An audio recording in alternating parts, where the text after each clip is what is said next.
샬롬, 샬롬, 샬롬, 샬롬, 샬롬, 샬롬. 내니 두려워 말아라. 나의 아들, 나의 딸아. 안심하라. 샬롬, 샬롬, 샬롬, 샬롬, 샬롬, 샬롬.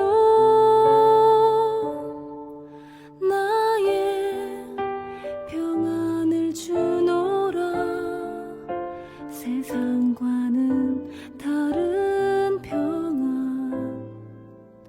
두려워 마라. 샬롬.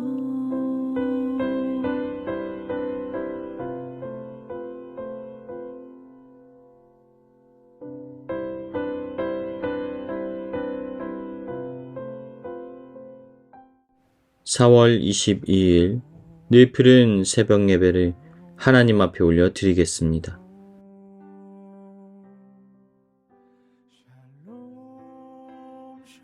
여호수아 6장의 말씀으로 하나님의 은혜 나누기를 원합니다. 오늘 본문은 가나안의 첫 성읍인 여리고 성을 여호수아와 그 백성들이 무너뜨리는 장면을 기록하고 있습니다. 이스라엘 백성들은 가나안 땅 정복의 첫 시작으로 여리고 성을 정복하게 되었던 것입니다. 당시 여리고 성에는 두 가지의 특징이 있었습니다. 여리고 성은 가나안의 아주 중요한 관문이었습니다. 가나안 땅 안으로 들어가려면 반드시 여리고를 통과하여야만 합니다. 여호수아가 가나안 입성의 첫 진입로로 여리고를 택했던 이유가 바로 여기에 있습니다. 두 번째로, 중요한 관문인 만큼 이 성은 매우 견고하고 난공불락의 요새였습니다. 당시 여리고성은 성벽이 내벽과 외벽으로 이루어진 이중벽이었습니다. 그 벽이 얼마나 크고 넓은지 그 위에 집을 지을 수 있었다고 합니다. 특히 내벽이 외벽보다 2배가 두꺼웠는데 내벽의 두께는 지금의 4차선 도로의 폭과 맞먹었다고 합니다. 게다가 성 앞에는 높고 험한 경사가 있어서 자연적인 요새에 구실을 해주었습니다. 게다가 그들의 군대는 강하고 전쟁에 능한 사람들입니다. 이 여리고성을 이스라엘 백성들이 정복한다라는 것, 사실상 거의 불가능에 가까운 상황이었습니다. 그들의 힘으로는 도저히 넘어설 수 없는 도전입니다. 인간적인 눈으로 살펴보면 여리고성을 점령한다라는 것은 승산을 찾아볼 수 없는 불가능한 상황입니다. 그런데 오늘 본문을 자세히 살펴보십시오. 하나님께서 이 상황을 향하여 무엇라고 말씀하고 계십니까? 2절 말씀, 여호와께서 여호수아에게 이르시되 보라, 내가 여리고와 그 왕과 용사들을 내 손에 붙였으니. 미래형이 아니라 이미 붙이셨다라고 말씀하십니다. 하나님께서 이미 여호수아의 손에 여리고를 넘겨주셨다라고 말씀하고 있습니다. 그렇기 때문에 승리의 확신을 가지고 이미 승리를 쟁취하고 그 앞으로 나아가라고 말씀하셨던 것입니다. 하나님의 말씀을 듣고 그 말씀대로 행할 때 그들은 승리를 누릴 수 있게 되었던 것입니다. 사랑하는 여러분, 하나님의 말씀을 가까이 하십시오. 그 말씀으로 여러분의 영혼을 채우십시오. 하나님의 말씀을 사모함으로 은혜와 복을 누리는 기적의 삶을 살아가는 저와 여러분의 삶이 되시길 주님의 이름으로 축복합니다. 이러한 기적을 누리기 위해서 우리가 해야 되는 일이 무엇입니까? 어떠한 상황 속에서도 하나님의 말씀에 순종할 수 있어야만 합니다. 승리를 약속하신 하나님께서 여호수아에게 어떻게 승리할 수 있는지 구체적으로 말씀해 주시는 대목이 등장합니다. 3절부터 5절. 너희 모든 군사는 그 성을 둘러 성 주위를 매일 한 번씩 돌되 엿새 동안을 그리하라. 제사장 7은 7 양각 나팔을 잡고 언약궤 앞에서 행할 것이요. 제 7일에는 성을 7번 돌며 제사장들은 나팔을 불 것이며 제사장들이 양각 나팔을 길게 울려 불어서 그 나팔 소리가 너희에게 들릴 때에는 백성은 다 크게 소리를 외쳐 부를 것이라. 그리하면 그 성벽이 무너져 내리느니 백성은 각기 앞으로 올라갈지니라 하시매. 하나님께서 여리고성을 점령하기 위하여 여호수아에게 알려주셨던 작전이 무엇입니까? 성 주위를 돌라는 것입니다.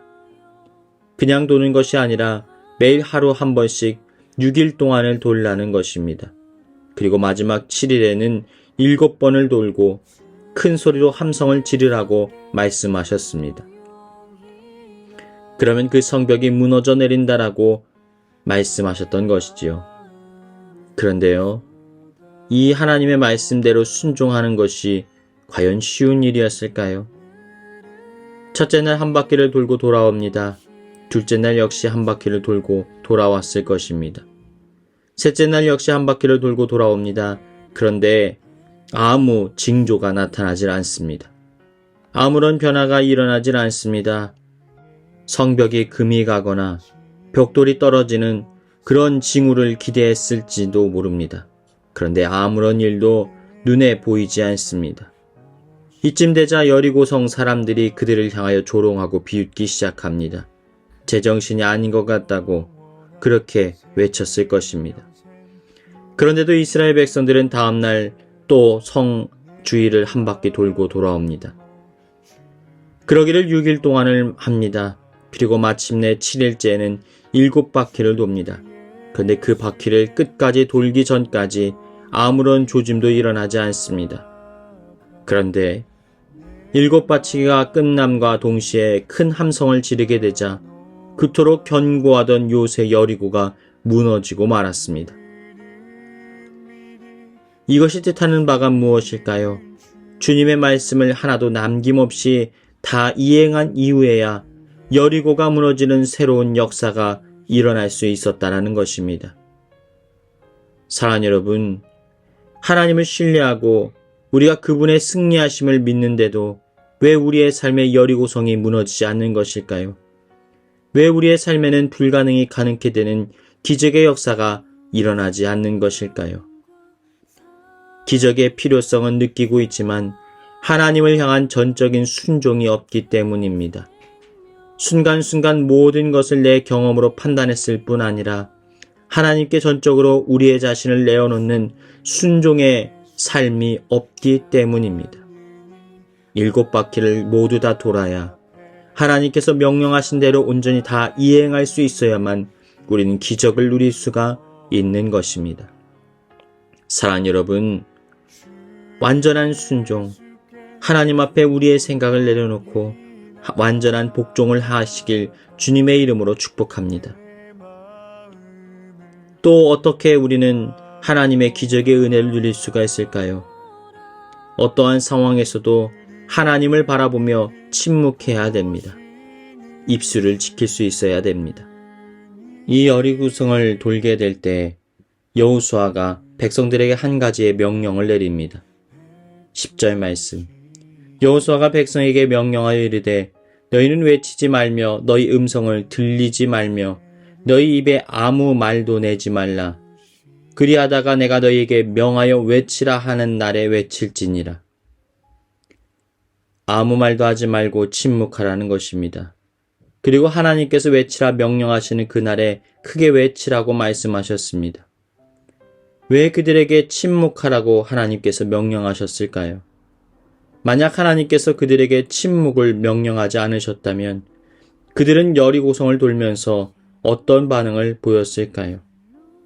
아마도 몇몇의 사람들이 불평과 원망과 불신의 말을 내뱉었을 것입니다.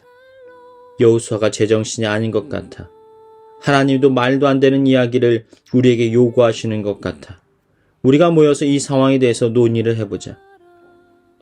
결국 이 말의 부정적인 힘이 이스라엘 백성들의 전체를 휩쓸고 하나님을 향한 믿음을 사라지게 만들었을 것입니다. 결국 이들은 여리고 성도는 행진을 포기했을지도 모릅니다. 가데스 바네와와 같은 똑같은 불신의 상황들이 이스라엘 백성들 가운데 일어날 수도 있었습니다. 그렇기에 하나님께서는 그들의 입술을 지키도록 명령하셨던 것입니다. 사랑하는 여러분, 성경은 우리에게 이렇게 말씀합니다. 내 입을 넓게 열라 내가 채우리라. 사랑하는 여러분, 부정적인 말로 믿음을 잃어버리는 어리석은 행동을 하지 마십시오. 불신의 말, 부정적인 말, 다른 사람을 정죄하고 비방하는 말, 그러한 말이 결국 우리의 영혼을 파괴하고 죽인다는 사실을 기억하십시오. 그리함으로 오직 우리의 입술로 하나님을 찬양하고 하나님을 경배함으로 하나님께서 우리에게 약속하신 여리고성을 정복하는 복된 삶을 살아가시길 주님의 이름으로 축원합니다.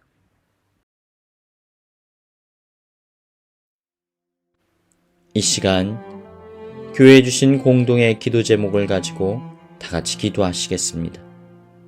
첫 번째로 늘 푸른 교회를 지금껏 돌보아 주신 은혜의 하나님 앞에 감사드리며 앞으로도 늘 푸른 교회가 구원의 방주, 진리의 등대로서의 역할을 잘 감당케 하여 주옵소서. 늘 푸른 교회가 성령의 기름 부으심으로 충만하게 하시고 예배가 회복됨으로 부흥의 은혜를 누리게 하여 주옵소서. 부활의 은혜를 입은 늘 푸른 교회 모든 성도들이 주님의 몸된 교회로서의 사명을 감당케 하여 주옵소서. 다 같이 기도하시겠습니다. 그의 지혜 무궁하며 인자는 영원하도다. 상한 자들 고치시